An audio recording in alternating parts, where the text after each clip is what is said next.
Le cinquième cours, toujours dans le module 3, et c'est les autres investissements en finance participative hors immobilier. Rappelez-vous, on a parlé de la finance participative qui était une finance qui soutenait un projet local généralement avec une économie réelle et une dimension sociale, que comme on a vu pour l'immobilier, même pour les autres projets sur la finance participative, les projets doivent être sous une certaine forme. On doit connaître quelle est la nature du projet, le coût du projet, le délai de réalisation, le rendement, et ainsi de suite, l'échéance, etc. Et pourquoi?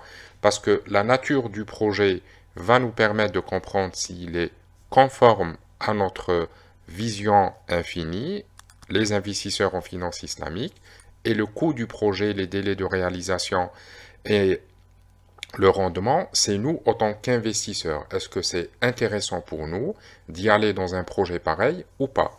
Mais la première chose, c'est la nature du projet. Qui a recours à ce type de financement? Donc nous avons les très petites entreprises ou micro-entreprises, les TPE, qui ont une taille humaine moins de 10 personnes et un chiffre d'affaires moins de 2 millions d'euros. Les PME, petites et moyennes entreprises, inférieures à 250 entreprises et leur chiffre d'affaires est moins de 50 millions d'euros. Les grandes entreprises, ce qu'on appelle les GE, plus de 5000 entreprises avec plus d'1,5 milliard de chiffre d'affaires. Et une taille intermédiaire, les ETI, les entreprises de taille intermédiaire, avec un nombre de personnel moins de 5000 personnes et moins d'1,5 milliard d'euros. Alors, qui a recours à ces types de financement? Forcément, c'est les TPE et les PME. Quelles sont les plateformes? Je vous présenterai IDIS, mais qui ont deux entités en Malaisie et en Indonésie, et les autres entreprises qu'on va détailler derrière mon écran. Premier exemple, on est sur IDIS Malaysia. Donc, dès que vous partez sur le lien, vous faites votre inscription et puis vous êtes sur une page pareille parce que là c'est la page avec un compte actif. Donc une fois que votre compte est actif, vous êtes ici. Là par exemple, il vous détaille que c'est ADL si vous préférez, qui est une entreprise de certification de finance islamique connue mondialement. Donc ils sont avec des imams muftis, etc., qui vont contrôler, auditer la totalité de l'activité de IDIS Malaysia. Et donc ils sont conformes à la charia. On va s'attarder un peu sur un projet, par exemple. Donc ça, c'est les projets, une fois qu'ils sont... Par exemple, ce projet a été entièrement financé, même s'il reste encore 85 jours de délai. Donc il y a un délai, par exemple, sur ce site, ouvert à l'investissement. On va voir les détails. Alors, c'est un projet en agriculture en Malaisie. L'engagement à ce jour est de 36% et le levé est de 17,83%. Le versement des dividendes cibles est de 50%. Aujourd'hui, leur objectif maximal est de réunir 8,4 millions de ringgit, la monnaie de la Malaisie, avec un objectif minimal de 3 millions. Et vous allez retrouver l'ensemble de ces informations. Et puis si vous avez des questions, vous pouvez toujours poser une question.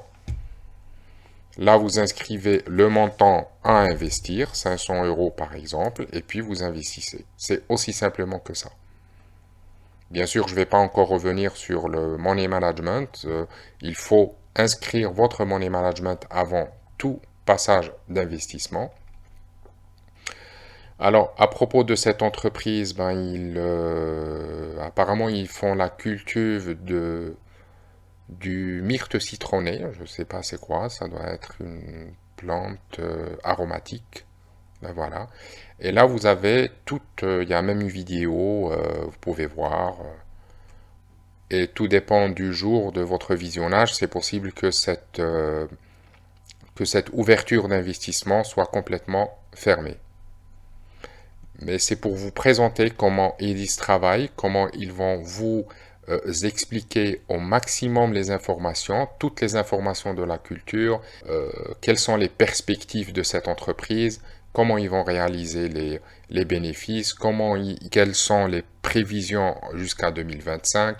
Ils vous donnent certaines informations concernant les fondateurs, les ingénieurs qui travaillent depuis des années, quelles technologies ils utilisent, quels sont les espérants, et toutes des données qui vont vous mettre beaucoup plus à l'aise pour savoir si vous allez investir ou pas dans un projet. Un autre projet,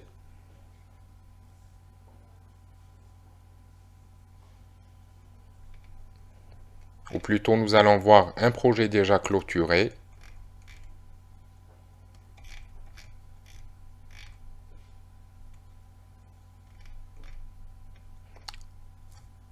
Toutes les campagnes. Et là, vous pouvez choisir dans quelle catégorie vous voulez faire. Est-ce que c'est de l'agriculture? Est-ce que de l'équipement sportif? Est-ce que c'est le centre de bien-être? La gestion de déchets? Par exemple, pourquoi pas la gestion de déchets, et vous allez retrouver un projet qui a été entièrement financé. Donc, ils ont récolté 2,5 millions de ringgit. Et l'investissement est en cours, donc la distribution est en cours, et là, le reversement des dividendes cibles est de 15%. Et c'est pour ça que ces projets se ferment très rapidement. Et là, pareil, c'est toute la technologie. Je pense que c'est une entreprise qui va extraire de l'or, par exemple, de ses platines, ou pour faire un recyclage.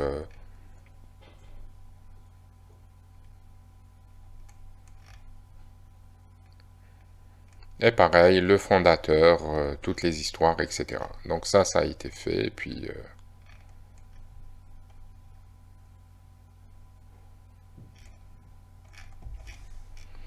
essayez de voir, essayez de trouver des projets qui vous intéressent. Moi, personnellement, c'est la plateforme que j'utilise le plus parce que c'est un pays que je connais bien, premièrement. Et deuxièmement, il y a une disponibilité des projets.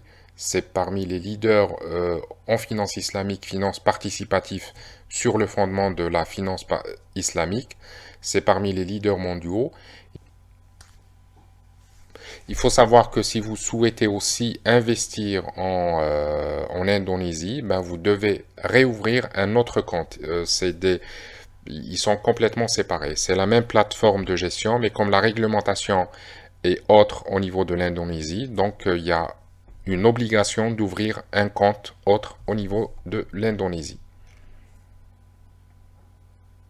Deuxième exemple avec Capital Boost. Alors, c'est une entreprise qui se trouve au Singapour, qui est là pour financer la croissance communautaire, investir de manière éthique et soutenir les PME prometteuses. Capital Boost, bien entendu, fonctionne sur deux principes. Il y a le principe de Al-Murabaha, donc ils sont complètement conformes à la finance islamique. Ça, Al-Murabaha, quand vous allez financer un achat d'actifs, quand vous achetez, et le financement de factures qui est basé sur une structure de wakala. Donc on n'est pas là pour parler des structures de la finance islamique. Ce que vous devez vous comprendre dans cette formation, que Capital Boost sont conformes à la finance islamique et vous avez le choix de financer par achat d'actifs ou de financer les factures. Revenons à leur page d'accueil et on va voir les campagnes PME. Bien sûr, ils ont des campagnes de dons, notamment le don, on verra plus tard si vous voulez par exemple purifier votre argent. Et on a dit que quand on va investir dans les actions, on risque de recevoir des dividendes et une partie de ces dividendes doit être purifiée. Dans cette purification, vous pouvez partir sur des campagnes de dons. Nous, ce qui nous intéresse dans ce cours, maintenant, c'est la campagne PME pour investissement. On va voir les projets. C'est quoi les campagnes? PME. Et on est sur les PME. Sur les PME, vous avez financement d'achat d'actifs, et ça, c'est un financement de facture. Financement de facture. Là, ce n'est plus ouvert à l'investissement. Ça, c'est encore ouvert à l'investissement. Ça, c'est déjà fermé à l'investissement. Ça aussi, c'est fermé à l'investissement. Et c'est ce que je vous dis. C'est le sujet au niveau de la finance islamique. On ne trouve pas beaucoup de produits. Et là, vous voyez que tout est déjà fermé. Il faut être très, très réactif. De toutes les façons, vous allez voir quand vous allez vous enregistrer et vous allez créer votre compte, vous allez activer des notifications par email. À chaque fois qu'il y a une ouverture d'un nouveau projet, ben vous serez notifié par email. Et si ce projet vous plaît, si ce projet vous parle, si ce projet rentre dans votre money management, et je sais, je deviens un peu lourd avec le money management, mais si ce projet rentre dans votre money management financièrement, eh ben vous pouvez investir. On va faire un tour d'horizon sur ce projet. Là, il faut que je me connecte avec mon compte et puis je verrai. Mais c'est exactement la même chose. C'est le même principe que ce que nous avons vu chez Elis. Et même là, vous voyez, il ne reste que 2 jours pour pouvoir investir sur ce projet.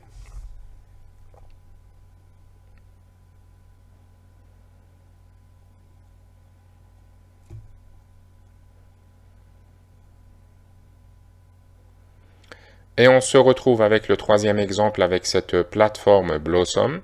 Donc, il y a une particularité d'écrire, investir dans des entreprises halal du secteur de l'économie réelle qui soutiennent les familles.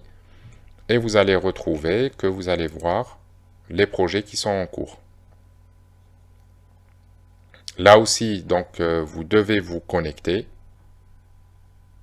Alors ici, je suis rentré avec mon compte et pareil, ce que je disais tout à l'heure dans la finance participative, quand elle est conforme à la finance islamique, ben c'est un problème de disponibilité. Par exemple, pour cette plateforme, il n'y a qu'un projet qui est ouvert, c'est de la microfinance, épicerie, agriculture. On va voir les détails de ce projet. Alors, l'aperçu de l'investissement, c'est vraiment, on est dans l'investissement de la microfinance. C'est vraiment une dimension éthique et responsable qui est encore beaucoup plus importante que juste le bénéfice que nous pouvons réaliser. Et c'est vraiment l'ADN de Bolsom. Voir le bénéfice estimé. Alors, vous renseignez ici le montant que vous souhaitez investir.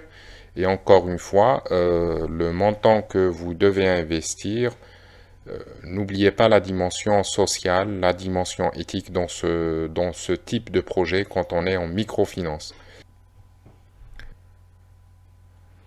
On met un chiffre rond pour ce projet pour essayer de se projeter très facilement.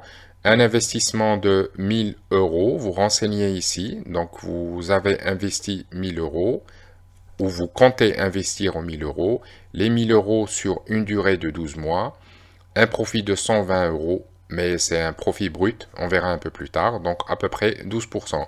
C'est à Jakarta en Indonésie, et puis là vous avez la répartition. Donc en avril 2023, le moment où je suis en train de tourner cette vidéo, 1000 euros, vous allez investir 1000 euros, et ben le mois de mai 2023, vous recevez un profit de 10 euros. Les 10 euros qui représentent 10%, mais au fait, il faut enlever les 2,5 euros. Ça, c'est les frais de la plateforme. C'est la plateforme Bolsom, donc qui est intermédiaire, qui nous met en relation, nous, investisseurs, avec le commerçant ou la commerçante. Donc, ces profits sont de 7,50 € jusqu'à janvier 2024 et ça aurait cumulé 1096 euros, soit 9,6%.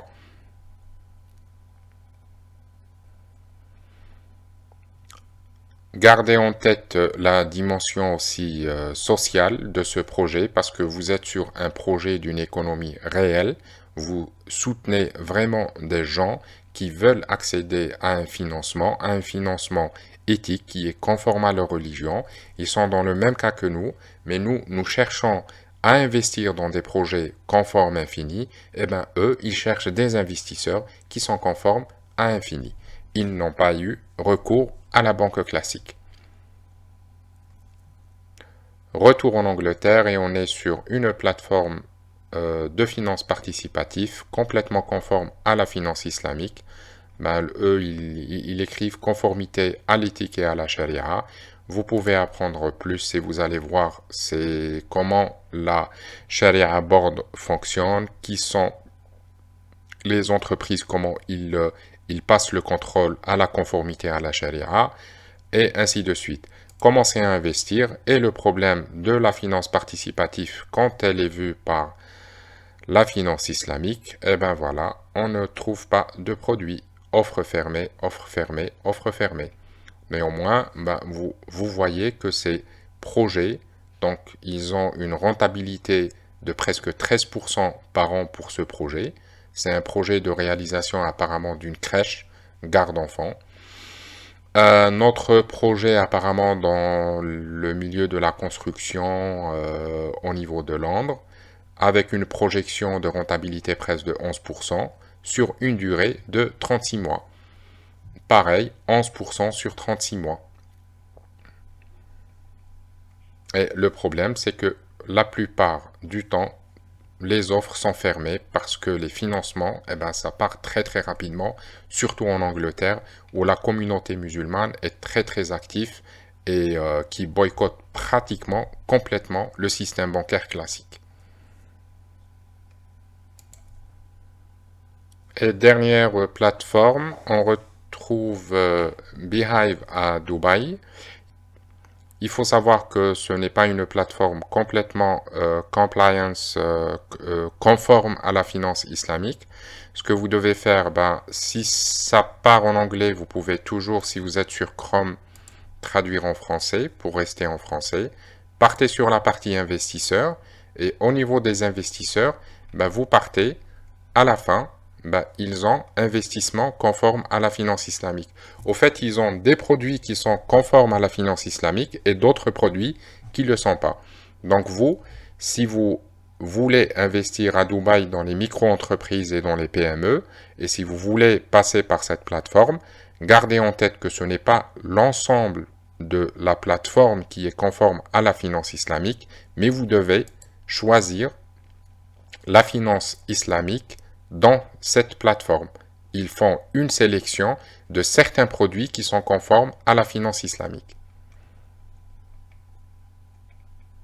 Là, c'est leur Sharia Board, qui sont les imams, les docteurs qui constituent la commission de Sharia Board, qui vont contrôler la conformité de l'investissement conforme à la finance islamique. Et puis, vous commencez à investir. Autre chose sur cette plateforme, il faut savoir que les investissements sont à partir de 5000 dirhams. Et voilà pour cette démonstration de quelques plateformes qui proposent la finance participative. Alors, une fois que l'exercice est fait et vous allez voir la disponibilité des projets à travers ces plateformes, ben, vous devez comparer ce qu'ils vous offrent. Vous allez comparer le minimum de souscription, la prévision de rendement sur un an, les frais d'ouverture, les frais de gestion et le frais de contrôle. Faites votre propre comparaison. Ça ne sert à rien de le faire tout de suite. Ça, c'est à vous de le faire à l'instant T, au moment où vous allez faire votre investissement. Mais très important, et je vais encore revenir là-dessus, il faut écrire le money management. Parce que sinon, vous allez penser que c'est une opportunité, vous allez retrouver à trop investir en finance participative et que c'est peut-être pas votre stratégie de départ. Alors, je reviens là-dessus. Écrivez votre money management et définir le budget que vous allez allouer à la finance participative. Et enfin, réaliser vos investissements. Mais vous pouvez déjà commencer à ouvrir les comptes. On fait une petite synthèse avant de clôturer ce cours. Les points positifs, c'est le rendement et des frais maîtrisés. Les points négatifs, c'est une rareté des produits, la demande est plus forte que l'offre et le marché n'est pas régulé. Quand je dis que le marché n'est pas régulé, c'est qu'il n'est pas régulé par rapport ici en France par exemple, par l'autorité des marchés financiers. Mais nous avons vu que notre stratégie déjà, c'est de ne pas rester uniquement en France. Nous essayons de partir dans d'autres marchés. Nous voulons soutenir une économie réelle, éthique, conforme à la finance islamique, même si nous allons prendre un peu de risque d'être en Malaisie par exemple ou à Jakarta où on fait des investissements comme ça, il faut juste gérer votre money management, savoir quel risque vous allez prendre en faisant votre investissement en finance participative. N'oubliez pas de calculer votre ratio rentabilité-risque, quel risque je prends par rapport à quelle projection de rentabilité. Et c'est exactement ces réflexes que je veux que vous ayez à chaque fois avant de faire n'importe quel investissement, que vous ayez toujours ce réflexe. Premièrement, une conformité à notre stratégie et à notre finance islamique. Et deuxièmement, une bonne gestion de notre risque. Et comment nous gérons notre risque, c'est par rapport à la rentabilité, par rapport à notre risque. C'est un rapport rentabilité-risque. Et on se retrouve dans le prochain cours.